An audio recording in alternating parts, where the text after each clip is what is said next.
Everyone noticed the new neighbor. No one noticed the woman who poured the tea. They say power announces itself, but real power walks quietly into the room. That morning, the fog returned. Not the soft kind that kissed the hills. This one sat heavy, unmoving as if the land itself was holding its breath. The Duke noticed it first. From the manor window, he watched the fields disappear inch by inch. The fence line, the old oak tree, even the road that separated his estate from his neighbor's land. And for the first time since moving here, he felt watched, not threatened, not afraid, just observed. Down the hill, beyond the mist, a car engine died quietly. No convoy, no guards, no spectacle. A single figure stepped out. She moved slowly, deliberately, like someone who had nowhere to rush to and nothing to prove. Her name was Sade.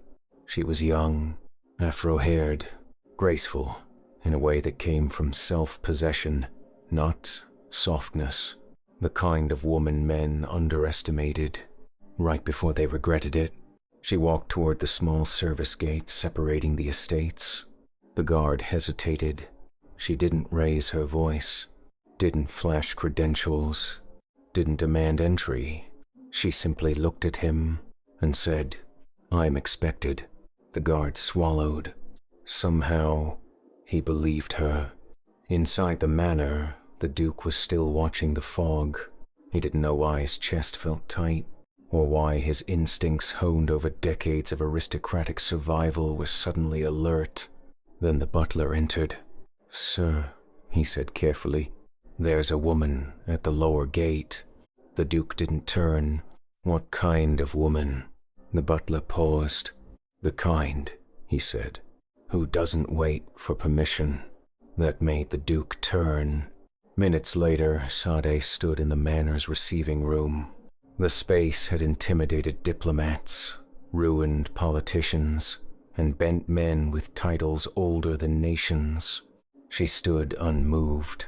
Her eyes traveled the room slowly, not admiring, not judging, assessing.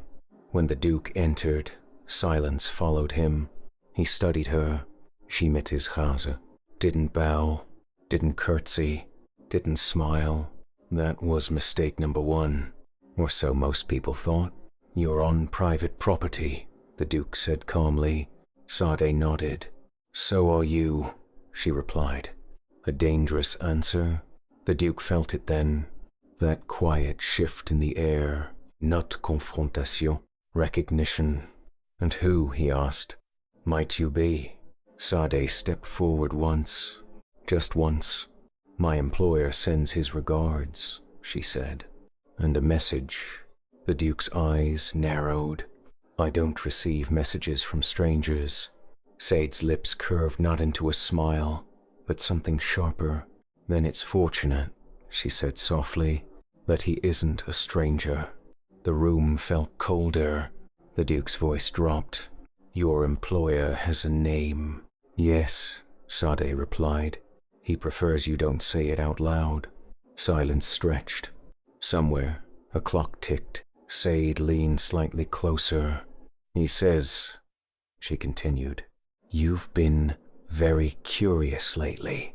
The Duke didn't blink. "And he wants you to know." She straightened. "Curiosity is mutual."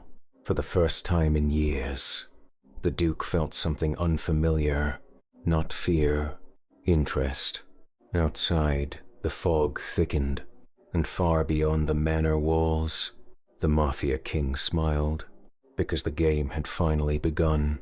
The Duke had faced threats before, men with weapons, men with money, but no one had ever walked into his world and known his secrets before saying a single word.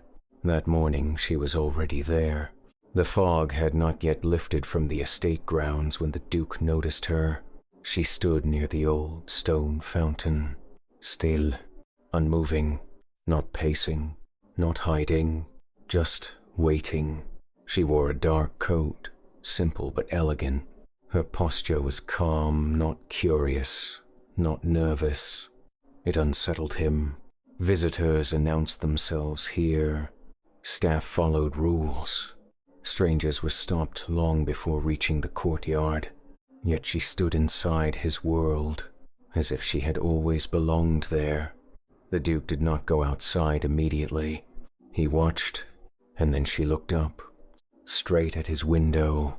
When he finally stepped out, she didn't bow, didn't rush, didn't apologize. She smiled slightly. "You don't sleep well," she said. The words landed heavier than any accusation. The Duke frowned. "You shouldn't be here." She nodded calmly. "I know. I pause." Then she added, "You wake at 3:12 every morning." Silence wrapped the courtyard. Only 3 people knew that habit, and 2 of them were dead. "My name is Sade," she said. The way she said it carried no introduction, no need for permission. "You were watched long before your new neighbor arrived," she continued. "Your routines, your silences, your fears." The Duke studied her carefully now. Not a spoo, not an assassin. Something worse. "A judge," he said. She smiled again. "Exactly." Sade stepped closer, not threatening, just certain. "You believe power announces itself," she said, "but real power observes." She turned to leave. At the gate, she stopped. "Tell the man across the fields," she said softly, "that you passed the first test." Then she was gone. The Duke remained still, because now he knew the truth. The Mafia king hadn't moved in to fight. He had moved in to decide who deserved to survive, and the Duke had just been judged